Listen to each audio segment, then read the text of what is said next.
tous et bienvenue dans cette nouvelle vidéo. Aujourd'hui, je vais vous présenter La Symphonie des monstres de Marc Lévy, édité chez Pocket.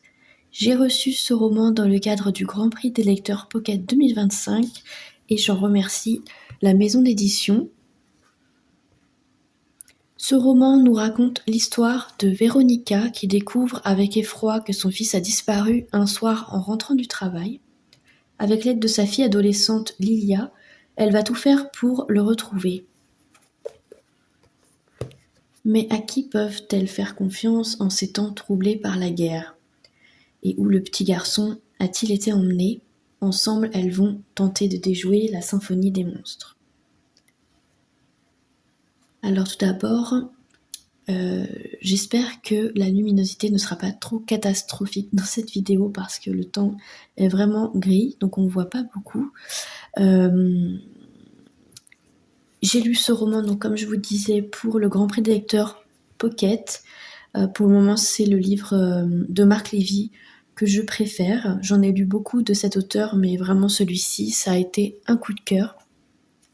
Ce roman fait un petit peu moins de 390 pages, 380 pages à peu près.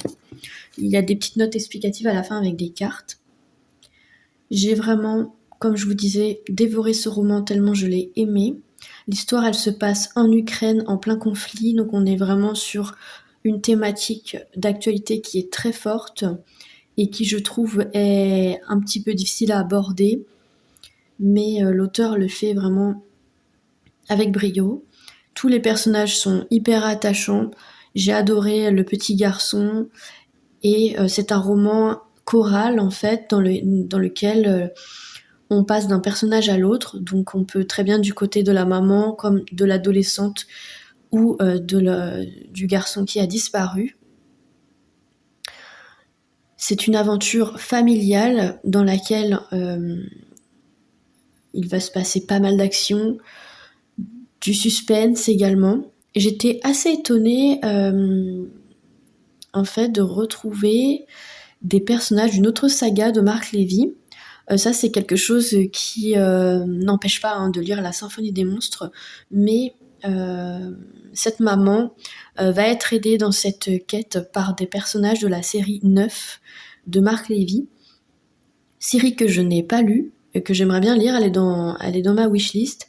Donc on peut tout à fait lire La Symphonie des monstres, même si on n'a pas lu la saga 9, mais je pense que si on a lu cette saga, c'est encore mieux, parce qu'on doit retrouver des personnages qu'on connaît très bien et avec qui on a partagé pas mal d'aventures. Donc voilà, c'est un roman qu'on peut lire indépendamment de la série 9. Si on a lu la série 9, je pense que vraiment on a encore plus dedans ce roman. Il y a aussi des notes, alors je sais plus si c'est au début du roman, mais qui expliquent un petit peu voilà, les personnages, il me semble. Il y a aussi des petites illustrations, parfois, voilà, il y a des cartes, il y a des illustrations en début de certains chapitres. C'est vraiment une très belle édition, je trouve, pour un roman poche. Donc voilà, c'est pourquoi j'avais très envie de vous parler de La Symphonie des monstres. J'espère que cette vidéo chronique lecture vous a plu et on se retrouve pour d'autres chroniques littéraires très bientôt.